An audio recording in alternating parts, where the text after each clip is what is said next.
नमस्कार, आप देख रहे हैं नेक्स्ट 9 न्यूज नेशन और आपके साथ मैं हूं क्रांति सिंह। हमारे खास कार्यक्रम राष्ट्रहित में आपका स्वागत है। आज के मुद्दे को थोड़े गहनता के साथ समझिएगा। हमारे देश में एक शब्द समय समय पर विवाद सहित कई मुद्दों को लेकर के खड़ा हो जाता है और वो शब्द है अल्पसंख्यक। इस शब्द ने भारत में अपनी एक अहम भूमिका निर्धारित कर चुका है। आप इस शब्द का क्या मतलब समझते हैं और इसे शब्द के मायने एक ही देश में धर्मों के आधार पर अलग अलग क्यों हैं? क्यों एक ही देश में अल्पसंख्यक की कैटेगरी में एक धर्म को रखा जाता है, वहीं दूसरे धर्म को इसके इर्द गिर्द भी नहीं घूमने दिया जाता? आज राष्ट्रीय हित में जानेंगे कि देश एक संविधान फिर अलग क्यों, क्या अल्पसंख्यक के दर्जे को अलग क्यों लाया जाता है, और साथ ही ये भी जानेंगे कि जब एक धर्म को अल्पसंख्यक का दर्जा दिया गया तो और धर्मों को, विशेषकर हिंदू धर्म को इसके दर्जे से वंचित क्यों रखा गया। देखिए हमारी इस खास रिपोर्ट में। भारत में हिंदू अल्पसंख्यक, हिंदुओं को मिलेगा अल्पसंख्यक दर्जा।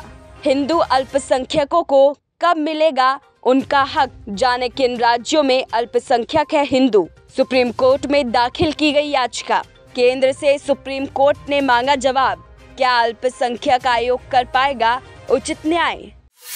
सबसे पहले इस पर विचार करना जरूरी है कि जो अल्पसंख्यक शब्द हम दशकों से सुनते आ रहे हैं, जिनके हितों की रक्षा की बात होती आ रही है और जिन अल्पसंख्यकों को उनके धर्म और अन्य परंपराओं के स्वतंत्र पालन की बात कही गई है, वो है कौन, कहां से आते हैं और उनकी पहचान क्या है। आपको यह जानकर आश्चर्य हो सकता है कि भारतीय संविधान में कहीं भी अल्पसंख्यक शब्द को परिभाषित नहीं किया गया है। इसे विडंबना कहे या अर्दूषिता, कई सरकारों को अल्पसंख्यकों को केंद्र में रखकर हजारों योजनाएं तैयार की, लेकिन इनके लाभार्थियों की परिभाषा तय करने की जरूरत ही नहीं महसूस की गई। संविधान में सिर्फ 2 जगह अल्पसंख्यकों की चर्चा की गई है, आर्टिकल 29, 30 और आर्टिकल 350A, 350B में। सबसे पहले तो संविधान में अल्पसंख्यकों की बात की गई, लेकिन उन्हें परिभाषित नहीं किया गया। इसके बाद 1993 में राष्ट्रीय अल्पसंख्यक आयोग का गठन किया गया और national commission for minorities act 1952 अस्तित्व में आया। लेकिन विडंबना देखिए कि जिनके लिए ये सब किया गया, फिर से उनकी परिभाषा तय करने की ज़रूरत नहीं समझी गई। इस एक्ट के मुताबिक मुस्लिम, ईसाई, सिख, बौद्ध और पारसियों को अल्पसंख्यक समुदाय का दर्जा दिया गया। अब आप भारत में अल्पसंख्यकों की संख्या और उनकी स्थिति की ओर नज़र डालें तो यकीनन आप आंख बंद करके कह सकते हैं कि कतर के 68% मुसलमान बहुसंख्यक है, और ये सही भी है। लेकिन कुछ भारतीय राज्यों में ऐसे आंकड़ों का कुछ और अर्थ निकलता है। उत्तर पूर्वी भारतीय राज्य नागालैंड की बात करें तो नागालैंड में 88% लोग ईसाई धर्म से आते हैं, लेकिन वो अल्पसंख्यक भी हैं। ये सब सुनकर शायद आपको आश्चर्य लग रहा होगा। चलिए आपको अभी भारत के अन्य कोने से रूबरू करवाते हैं, लेकिन उससे पहले ये जान लें कि इसी विरोधाभासा को लेकर सुप्रीम कोर्ट में याचिका दाखिल की गई थी, जिस पर चर्चा चल रही है। फिलहाल आपको बता दें कि नागालैंड के अलावा मिजोरम में भी करीब 88% लोग ईसाई समुदाय से आते हैं, लेकिन वे भी अल्पसंख्यक हैं। इसी तरह भारतीय राज्य मेघालय और पूर्वी एशिया में स्थित मंगोलिया की जनसंख्या लगभग समान ही है। मंगोलिया में 53% बौद्ध मेजॉरिटी है, जबकि मेघालय में 75% ईसाई अल्पसंख्यक है। इसी तरह मणिपुर में 41% और अरुणाचल प्रदेश में 30% ईसाई जनसंख्या है, लेकिन उन्हें सारी अल्पसंख्यक केंद्रित योजनाओं का लाभ मिलता है। मुद्दा सिर्फ ये नहीं है कि बहुसंख्यकों को अल्पसंख्यक वाले लाभ दिए जा रहे हैं, मुद्दा इससे भी कई ज़्यादा गंभीर और विचारणीय है। असली मुद्दा यह है कि उन राज्यों में जो वास्तविक रूप से अल्पसंख्यक है, जिन्हें इन योजनाओं के लाभ मिलने चाहिए, वो इससे वंचित है। ये एक तरीके से अन्याय है और इसका उदाहरण आप लक्षद्वीप में देख सकते हैं, जहाँ केवल 2% हिंदू है, लेकिन वो बहुसंख्यक माने जाते हैं। ऐसा तो नहीं हो सकता। इस गंभीर मुद्दे के याचिकाकर्ता अश्विनी उपाध्याय ने अपना तर्क सामने रखा है। उनका कहना है कि लक्षद्वीप में 96%, जम्मू कश्मीर में 68%, असम में 34% और पश्चिम बंगाल में 27% लोग मुस्लिम हैं, लेकिन वो अल्पसंख्यक की श्रेणी में हैं। पश्चिम बंगाल में मुस्लिमों की जनसंख्या उतनी ही है जितनी यमन और उज्बेकिस्तान में। सऊदी अरब में उससे कुछ ही ज़्यादा मुस्लिमों की जनसंख्या है। इन सभी देशों में मुस्लिम बहुसंख्यक है, जबकि बंगाल में अल्पसंख्यक। इसी तरह उत्तर प्रदेश में इराक से भी ज़्यादा मुस्लिम रहते हैं। अगर इराक में मुस्लिम अल्पसंख्यक का दर्जा मांगने लगे तो यह हास्यास्पद लगे, लेकिन यूपी में मुस्लिम अल्पसंख्यक है।